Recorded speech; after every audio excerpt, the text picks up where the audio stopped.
Hello my dear all student, welcome to GK express. GK express YouTube চ্যানেলে তোমাদের সকলকে স্বাগত জানাই। আজ থেকে তোমাদের শুরু হচ্ছে এসএসসি জিডি কনস্টেবল এক্সামের জিকে ক্লাস। আজকে আমি তোমাদের সাথে আলোচনা করব এসএসসি জিডি কনস্টেবল পরীক্ষায় আসা তোমাদের previous year question set number 1 নিয়ে। আস্তে আস্তে সেট আমাদের বাড়তে থাকবে। তো দেখো, আজকে আমরা আলোচনা করছি 20/2/2024 অর্থাৎ ফেব্রুয়ারি মাসের 20 তারিখে ফার্স্ট শিফটের প্রশ্নপত্র নিয়ে। তোমরা ক্লাসটা মন দিয়ে দেখো। তো শুরু করছি আমাদের প্রথম প্রশ্ন। 2015 সালে ভারতের পরিকল্পনা কমিশনের জায়গায় কোন প্রতিষ্ঠানটি প্রতিষ্ঠিত হয়েছিল? সঠিক উত্তর হয়ে যাবে অপশন ডি, নীতি আয়োগ। আমরা একটু ডিটেলসে দেখে নেব। প্রথমে আমরা দেখে নেব সেবি। সেবি কি? সেবি হলো ভারতের সিকিউরিটিজ এবং পণ্য বাজারের নিয়ন্ত্রক কর্তৃপক্ষ। তো দেখো, সেবির ফুল ফর্ম হচ্ছে securities and exchange board of India. এটি 1988 সালে 12 এপ্রিল প্রতিষ্ঠিত হয়েছিল। অনেক সময় পরীক্ষার প্রশ্ন ঘুরিয়ে দেয় যে সেবি কত সালে প্রতিষ্ঠিত হয়েছিল। এক্ষেত্রে কি হয়ে যাবে? 1988 সালে 12 এপ্রিল সেবি প্রতিষ্ঠিত হয়েছিল। নেক্সট আমরা দেখে নেব আরবিআই। আরবিআই হলো ভারতের কেন্দ্রীয় ব্যাংক। তো আরবিআই হলো ভারতের কেন্দ্রীয় ব্যাংক। আরবিআই ফুল ফর্ম হচ্ছে রিজার্ভ ব্যাংক অফ ইন্ডিয়া। এটি 1935 সালে 1 এপ্রিল প্রতিষ্ঠিত হয়েছিল। নেক্সট আমরা দেখে নেব নাবার্ড। নাবার্ড কি? নাবার্ড হলো গ্রামীণ এলাকায় কৃষি উন্নয়নের জন্য ঋণ প্রদানকারী ব্যাংক। তো নাবার্ড কি? নাবার্ড হলো গ্রামীণ এলাকায় কৃষি উন্নয়নের জন্য ঋণ প্রদানকারী ব্যাংক। নাবার্ডের ফুল ফর্ম হচ্ছে national bank for agriculture and rural development. এটি 1982 সালে 12 জুলাই প্রতিষ্ঠিত হয়েছে। নেক্সট আমরা দেখে নেব নীতি আয়োগ। নীতি আয়োগ কেন্দ্র ও রাজ্য সরকারগুলির পাশাপাশি কেন্দ্রশাসিত অঞ্চলগুলিকে পরামর্শ প্রদান করে। নীতি আয়োগের ফুল ফর্ম হচ্ছে national institution for transforming India. এটি 1982 সালের 12 জুলাই প্রতিষ্ঠিত হয়েছে।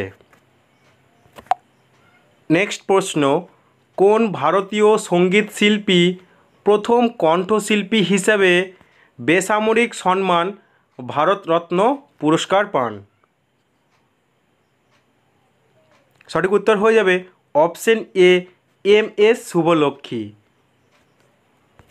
নেক্সট প্রশ্ন, কোন ভারতীয় নৃত্যশিল্পী 2018 সালে ওড়িশি নৃত্যের জন্য সঙ্গীত নাটক একাডেমি পুরস্কার দ্বারা সম্মানিত হয়েছেন? সঠিক উত্তর হয়ে যাবে option D, Surupa Sen. Next প্রশ্ন, ব্যাডমিন্টন সম্পর্কে নিচের কোন উক্তি সঠিক? 1 নম্বর, ব্যাডমিন্টন খেলার শুরুতে এবং যখন স্কোর সমান হয় সার্ভার বাম সার্ভিস কোর্ট থেকে সার্ভ করে। 2 নম্বর অপশন, সার্ভার এবং রিসিভার সর্বদা বিপরীত সার্ভিস কোর্টে দাঁড়িয়ে থাকে তবে একই দিকে। তো দেখো, এই প্রশ্নের সঠিক উত্তর হয়ে যাবে অপশন এ, 1 বা 2 কোনোটিই নয়। নেক্সট প্রশ্ন দেখো, প্রথমেই শূন্যস্থান পূরণ আছে। ড্যাশ হলো একটি দেশ বা একটি দেশের সুসংজ্ঞায়িত অংশের সমস্ত ব্যক্তির একটি নির্দিষ্ট সময়ের জনতান্ত্রিক, অর্থনৈতিক এবং সামাজিক তথ্য সংগ্রহ, সংকলন, বিশ্লেষণ এবং প্রচারের সম্পূর্ণ প্রক্রিয়া। তো দেখো, এই প্রশ্নের সঠিক উত্তর হয়ে যাবে অপশন বি, আদমশুমারি। নেক্সট প্রশ্ন, বিচারকের অপসারণ এর বিষয়ে নিম্নে প্রদত্ত বিবৃতি সম্পন্ন করুন।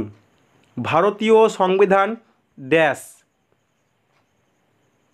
তো দেখো এই প্রশ্নের সঠিক উত্তর হয়ে যাবে অপশন বি, বিচারকদের অপসারণের জন্য একটি অত্যন্ত জটিল পদ্ধতি নির্ধারণ করে। তো অপশন বি হয়ে যাবে সঠিক উত্তর। নেক্সট প্রশ্ন, open network for digital commerce হলো ড্যাশের একটি উদ্যোগ। তো সঠিক উত্তর হয়ে যাবে অপশন এ, শিল্প ও অভ্যন্তরীণ বাণিজ্যের প্রচার বিভাগ। Open network for digital commerce হলো শিল্প এবং অভ্যন্তরীণ বাণিজ্যের প্রচার বিভাগ। তো অপশন এ হয়ে যাবে সঠিক উত্তর। আমরা একটু ওপেন নেটওয়ার্ক ফর ডিজিটাল কমার্সের সম্পর্কে ডিটেলস একটু জেনে নিই। তো দেখো ওএনডিসির ফুল ফর্ম হচ্ছে open network for digital commerce. Open network for digital commerce open e commerce বিকাশের জন্য ভারত সরকারের শিল্প ও অভ্যন্তরীণ বাণিজ্যের প্রচার বিভাগ দ্বারা প্রতিষ্ঠিত একটি বেসরকারি অলাভজনক সেকশন 8 কোম্পানি। এটি ভারতের কোয়ালিটি কাউন্সিল এবং প্রোটিন ইগোপ টেকনোলজিস লিমিটেডের প্রাথমিক বিনিয়োগের সাথে 31শে ডিসেম্বর 2021 সালে অন্তর্ভুক্ত করা হয়েছিল। নেক্সট প্রশ্ন, মেন্ডেলিভ যখন তার কাজ শুরু করেন সেই সময়ে কতগুলি মৌল পরিচিত ছিল? তো দেখো সঠিক উত্তর হয়ে যাবে অপশন সি, 63। মেন্ডেলিভ যখন তার কাজ শুরু করেন সে সময়ে 63টি মৌল পরিচিত ছিল। নেক্সট প্রশ্ন, ভারতীয় উপমহাদেশে প্রচলিত লিপির প্রাচীনতম রূপটির নাম কি? সঠিক উত্তর হয়ে যাবে অপশন সি, সিন্ধু। ভারতীয় উপমহাদেশে প্রচলিত প্রাচীনতম রূপটি হল সিন্ধু। নেক্সট প্রশ্ন, রঙ্গস্বামী কাপ ড্যাশ খেলার সাথে জড়িত? তো সঠিক উত্তর হয়ে যাবে option D, hockey. Rangaswamy cup hockey খেলার সাথে জড়িত। তো আমরা একটু দেখে নেব যে হকি খেলার সাথে আর কি কি কাপ জড়িত। তো দেখো হকি খেলার সাথে যুক্ত cup Aga Khan cup, Azlan Shah cup, Beighton cup, champions trophy, lady Ratan Tata trophy, Maharaja Ranjit Singh gold cup ইত্যাদি। নেক্সট প্রশ্ন, বরস হলো হিন্দু উৎসব দীপাবলির অনুরূপ যা ড্যাশ উপজাতি দ্বারা উদযাপিত হয়? তো সঠিক উত্তর হয়ে যাবে অপশন এ, ভার্লি ও কোকনা। বরস হলো হিন্দু উৎসব দীপাবলির অনুরূপ যা ভার্লি ও কোকনা উপজাতি দ্বারা উদযাপিত হয়। আমরা একটু বরস উৎসব সম্পর্কে ডিটেলসে জেনে নেব। তো দেখো বরস উৎসবের অন্য নাম হলো বর্ষাবরণ উৎসব বা বর্ষামঙ্গল উৎসব। বাংলাদেশে বর্ষাকালকে বরণ করে নেওয়ার জন্য এই উৎসব বাংলা পঞ্জিকায় আষাঢ় মাসের প্রথম দিন অনুষ্ঠিত হয়। নেক্সট প্রশ্ন দেখো, ড্যাশ হলো অর্থ যোগান সম্পর্কিত সর্বাধিক ব্যবহৃত পরিমাপ? তো সঠিক উত্তর হয়ে যাবে অপশন এ, M3। আমরা একটু M3 ডিটেলসে জেনে নেব।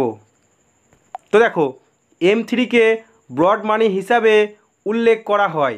জনসাধারণের কাছে মুদ্রা প্লাস ব্যাংকিং সিস্টেমে ডিম্যান্ড ডিপোজিট, কারেন্ট এবং সেভিং ডিপোজিট সহ আরবিআইয়ের সাথে অন্যান্য আমানত।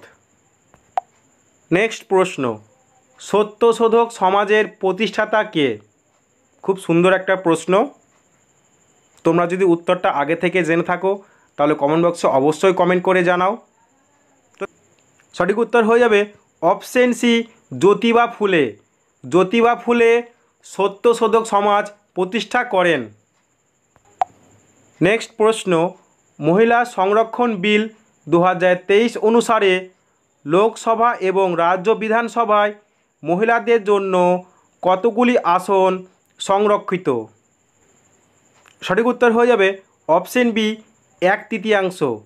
মহিলা সংরক্ষণ বিল 2023 অনুসারে লোকসভা এবং রাজ্য বিধানসভায় মহিলাদের জন্য 1/3 আসন সংরক্ষিত। নেক্সট প্রশ্ন, অ্যাথলেটিক্সে IAAF চ্যাম্পিয়নশিপ ড্যাশ সাল থেকে সম্পূর্ণ পেশাদার প্রতিযোগিতায় পরিণত হয়েছে? তো সঠিক উত্তর হয়ে যাবে অপশন এ 1997। অ্যাথলেটিক্সে IAAF চ্যাম্পিয়নশিপ 1997 সাল থেকে সম্পূর্ণ পেশাদার প্রতিযোগিতায় পরিণত হয়েছে। নেক্সট প্রশ্ন, 2023 সালের 23শে মে কম্পিটিশন কমিশন অফ ইন্ডিয়া এর চেয়ারপারসন হিসাবে কে যোগদান করেছিলেন? দেখো একটা কারেন্ট অ্যাফেয়ার্সের প্রশ্ন দিয়েছে। তো দেখো এই প্রশ্নের সঠিক উত্তর হয়ে যাবে option D Ravneet Kaur. Next প্রশ্ন, ভারতীয় সংবিধানের ভাগ 4A অনুসারে একজন পিতামাতা বা অভিভাবকের দায়িত্ব হলো তার ড্যাশ বছরের মধ্যবর্তী সন্তান বা প্রতিপালকে তার ক্ষেত্রানুযায়ী শিক্ষার সুযোগ প্রদান করা। তো দেখো এই প্রশ্নের সঠিক উত্তর হয়ে যাবে অপশন বি 6 থেকে 14 বছর। ভারতীয় সংবিধানের 4A অনুসারে একজন পিতামাতা বা অভিভাবকের দায়িত্ব হলো তার 6 থেকে 14 বছরের মধ্যবর্তী সন্তান তার ক্ষেত্রানুযায়ী শিক্ষার সুযোগ প্রদান করা। নেক্সট প্রশ্ন, 2023 সালের মে মাসে কোন রাজ্যে মুখ্যমন্ত্রী শঙ্কামুক্ত রাজ্য এর জন্য ভারতরত্ন ডক্টর আম্বেদকর পুরস্কার পেয়েছিলেন? সঠিক উত্তর হয়ে যাবে অপশন সি উত্তরপ্রদেশ। 2023 সালে মে মাসে উত্তরপ্রদেশের মুখ্যমন্ত্রী শঙ্কামুক্ত রাজ্যের জন্য ভারতরত্ন ডক্টর BR আম্বেদকর পুরস্কার পেয়েছিলেন। নেক্সট প্রশ্ন, পণ্ডিত বিরজু মহারাজ ছিলেন একজন ভারতীয় নৃত্যশিল্পী, সুরকার, গায়ক এবং ভারতের কত্থক নৃত্যের কালকা বিনাদিন ঘরানার একজন দিকপাল। তিনি কোথাকার বাসিন্দা ছিলেন?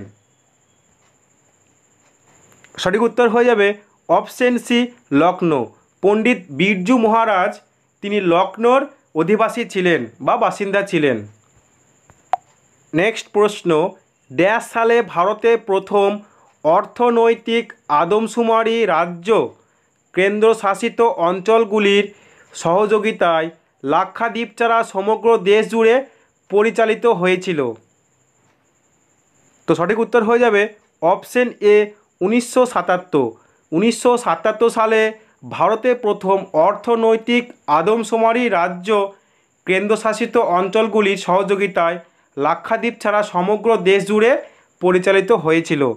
তো আজকে ক্লাস এতটুকুই, দেখা হচ্ছে পরের ক্লাসে। তোমরা যদি এই ক্লাসে PDF চাও তো আমার টেলিগ্রাম চ্যানেল থেকে তোমরা পেয়ে যাবে।